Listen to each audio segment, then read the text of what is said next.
বাঙালির মাথায় কি বুদ্ধি দেখেন, এইখান দিয়ে খাবার দিতেছে, পুকুরের মাঝখানে গিয়ে পড়তেছে, ওইখানে মাছে খাইতেছে।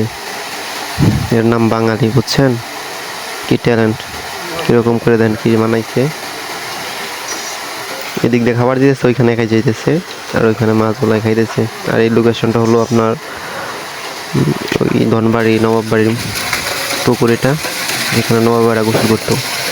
আর এই পুকুরে নবাবেরা গোসল করতো, আর সেখানে এরকম প্রযুক্তির মাধ্যমে তারা মাছকে খাবার দিতেছে।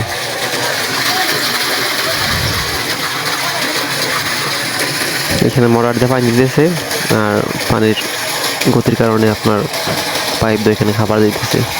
দেখে ভালো লাগলো ভিডিও। আর আপনাদের এরকম ভিডিও কেমন লাগে জানি না, কিন্তু আমার এই প্রাকৃতিক দৃশ্য, মাছ, এগুলা দেখতে অনেক ভালো লাগে। তো আপনাদের কিরকম লাগে সেটা আমি জানি না, আমার এগুলো শুধু দেখতে ইচ্ছে করে। আল্লাহর দান এগুলা। যারা হয়তো ধনবাড়ি নবাববাড়ি মসজিদে আসছেন, তারা হয়তো এই দৃশ্য দেখতে পাচ্ছেন, দেখছেন।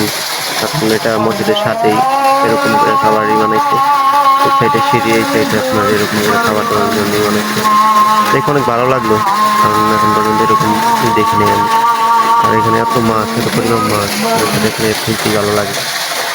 সবকিছু আল্লাহর দান, আল্লাহর নিয়ামত। আল্লাহ তাআলা আমাদেরকে নিয়ামত স্বরূপ পৃথিবীতে এগুলো পাঠিয়েছেন।